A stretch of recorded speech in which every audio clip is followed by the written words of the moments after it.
Engines at 65%, 3 engines running normally, 3 good fuel cells, 3 good APUs. Velocity 2,257 feet per second. Altitude 4.3 nautical miles, downrange distance 3 nautical miles.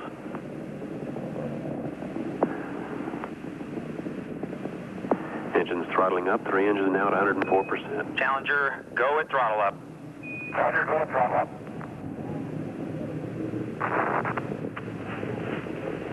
1 minute 15 seconds. Velocity 2,900 feet per second. Altitude 9 nautical miles. Downrange distance 7 nautical miles.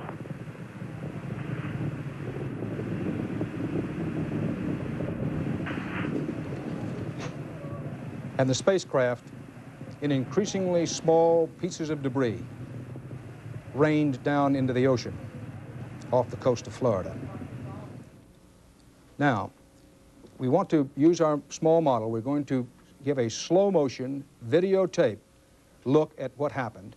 But before we do so, a review. This is a scale model. This is the space shuttle itself. Keep in mind, on the lower side of the left solid rocket booster, you will first see some little indications of possible flames could have been caused by vapors, and then the whole explosion occurred. Let's go now to the slow motion videotape as we wait and prepare for NASA's news conference. You see the little flame in the middle left-hand side.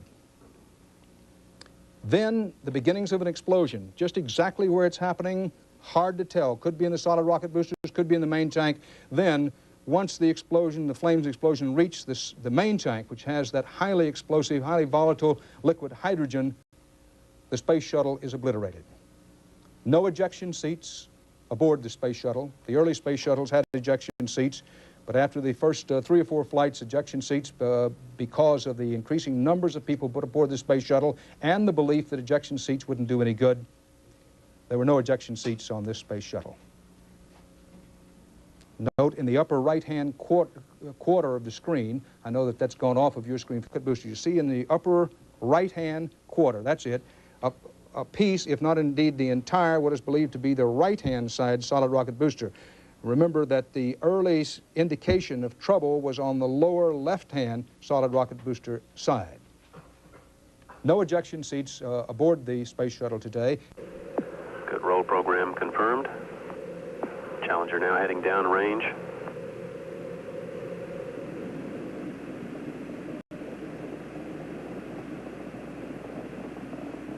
Engines beginning throttling down now at 94%. Normal throttles for most of the flight, 104%. We'll throttle down to 65% shortly. Engines at 65%, 3 engines running normally, 3 good fuel cells, 3 good APUs. Velocity 2,257 feet per second. Altitude 4.3 nautical miles, downrange distance 3 nautical miles.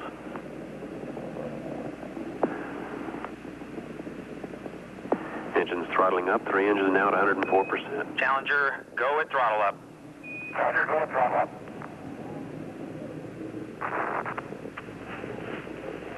1 minute 15 seconds. As you can see, in today's launch on the left, there was an explosion, perhaps a small one or several small ones at first, then a larger one.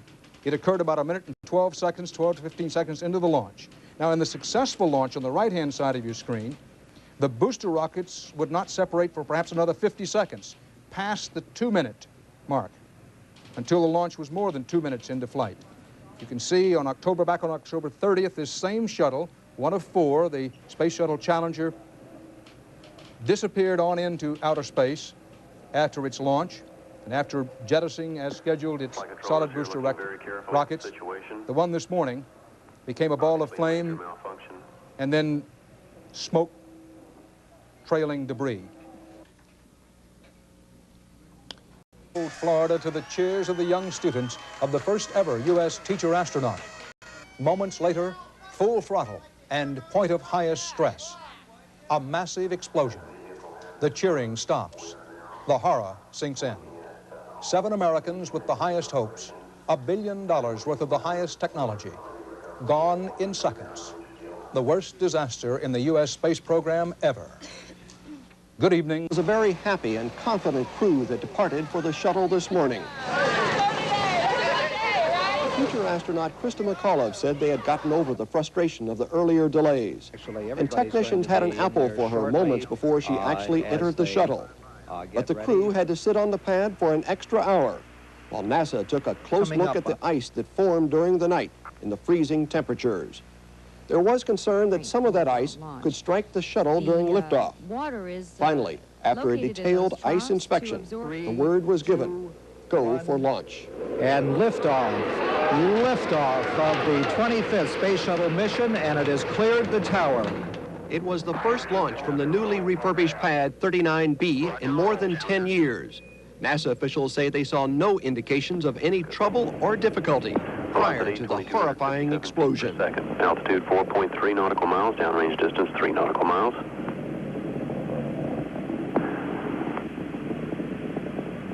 Engines throttling up, 3 engines now at 104%. Challenger, go at throttle up. Challenger, go at throttle up. Oh my God. The explosion appeared to destroy Challenger. The solid rocket boosters emerged from the fireball, continuing to fly uncontrollably for several seconds before plunging into the Atlantic Ocean, leaving a trail of smoke. Coast Guard Lieutenant Dave Baird watched the explosion from aboard a commercial jet.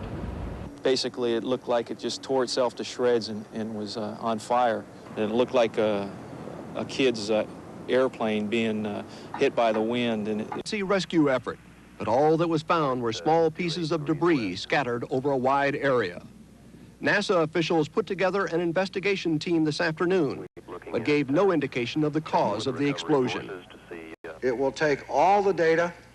Is being focused on what appeared to be fuel or vapors that appeared around the solid rocket boosters and the main fuel tank a second or two before the explosion. NASA bristles at suggestions that they launched the shuttle under pressure today. There was absolutely no pressure to get... So much happiness this morning, so much excitement.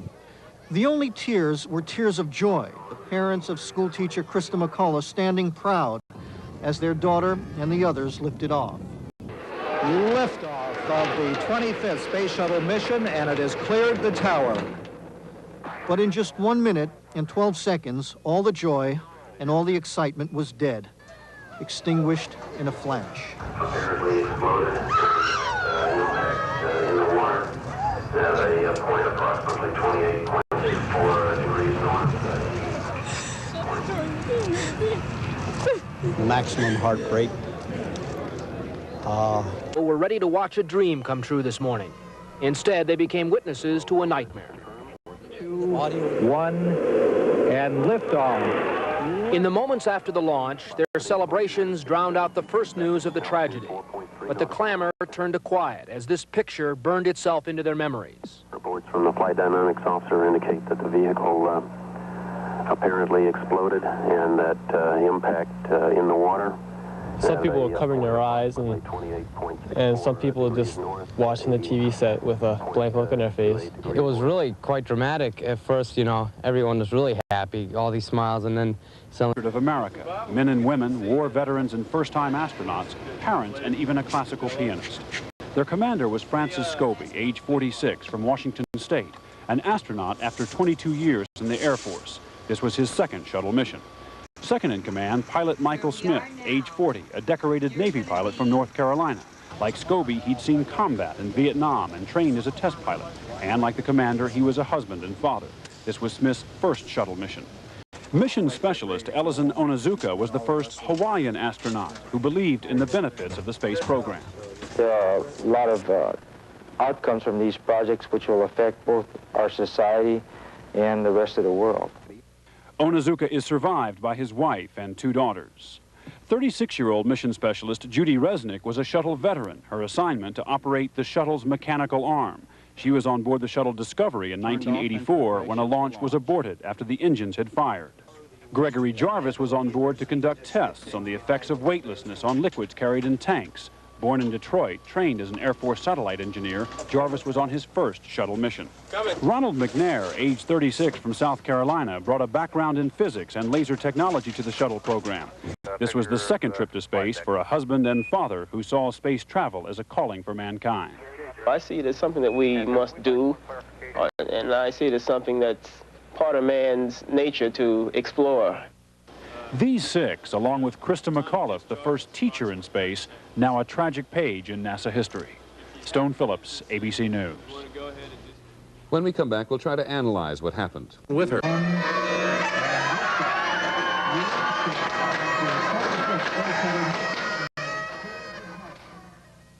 When they saw the explosion, there was confusion. Was something wrong? The principal and teachers weren't certain either.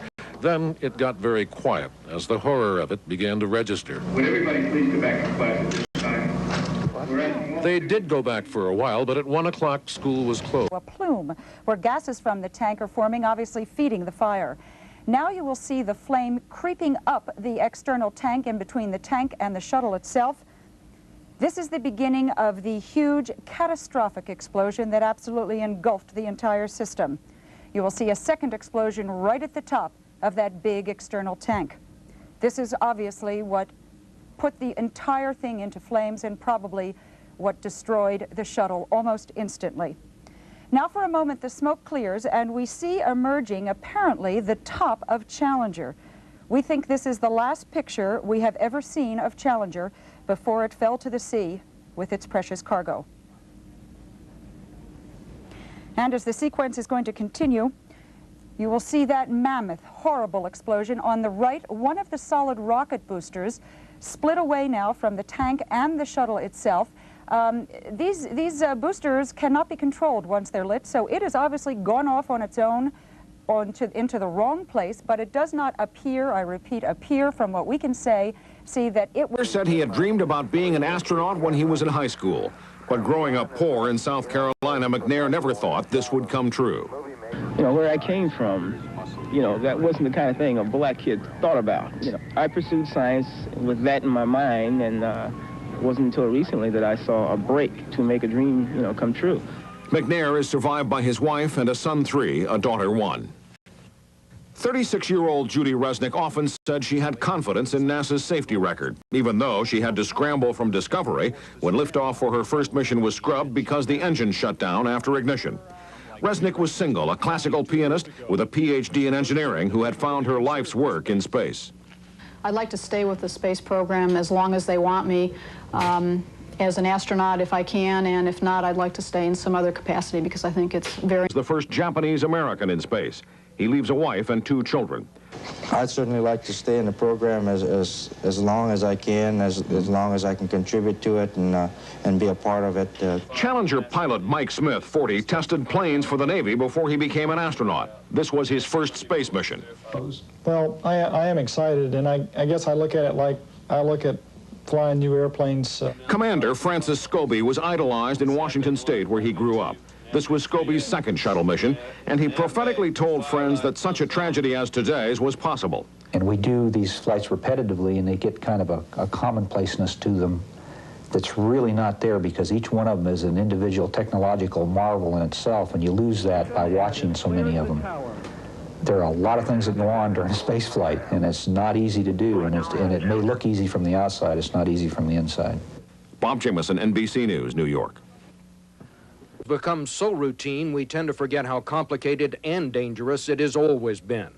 Ironically, yesterday was the 19th anniversary of the only other fatal accident in the U.S. space program, the 1967 fire that took the lives of astronauts Gus Grissom, Edward White, and Roger Chaffee, who were killed when their capsule ignited on the launch pad. We've gone for main engine start. As NASA moved into the shuttle era, the agency argued the flights were becoming safe enough for civilians to go along. Today, former astronaut Frank Borman said that was wrong. It's a little improper to believe that we can put congressmen and senators and school teachers up there without exposing them to dangers that before were simply accepted by test pilots. There have been close calls all along. In 1970, an oxygen tank blew up on a spacecraft headed for the moon. The astronauts got home safely. But James Lovell, who was on board, said the danger of spaceflight can never be discounted. We're going at high speeds, great pressures going through the atmosphere. So this business is not your regular 8 to 5 business. As the astronauts switched from space capsules to the shuttle, there were frequent equipment problems. In 1983, for example, no one was hurt, but power units caught fire as one flight was returning to Earth. if we haven't been pushing our luck, we really have been pushing the technology pretty hard. And with the federal deficit making it harder to fund the space program, Evel questions whether too many flights have been scheduled in an effort to make them more cost-effective. I think the pressures, yes, I think the pressures have been there to increase the tempo and to, just as an airline does, make it pay for itself. Whatever the case, the feeling from Capitol Hill tonight is that funding will now be harder to come by. NASA had hoped that putting civilians like Christa McAuliffe on board would build more public support for the space program. But after today's tragedy, the result may be... Engines running normally, 3 good fuel cells, 3 good APUs. Engines throttling up, 3 engines now at 104%. Challenger, go at throttle up. Challenger, go at throttle up.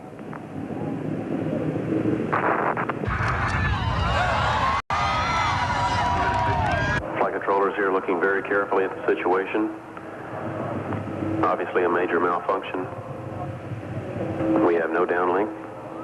No downlink. No further communication from the space shuttle.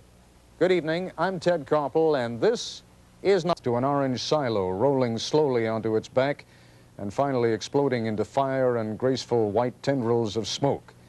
Television has served all day and will serve for some time yet to come as the national mechanism by which we begin to vent our grief and our curiosity all at once. It is also the mechanism... Spirit of the seeker, the explorer, the one who wants to reach the edge of experience and have a look. They, the members of the Challenger crew, were pioneers. And I want to see painful things like this happen. It's all part of the process of exploration and discovery. It's all part of taking a chance and expanding man's horizons. The future doesn't belong to the faint-hearted. It belongs to the brave. The Challenger crew was pulling us into the future, and we'll continue to follow. They were part of us, chosen from among 230 million Americans, and they took us with them out there to the edges. Each one is part of a group of darers in history, those who went out looking, groping into the unknown.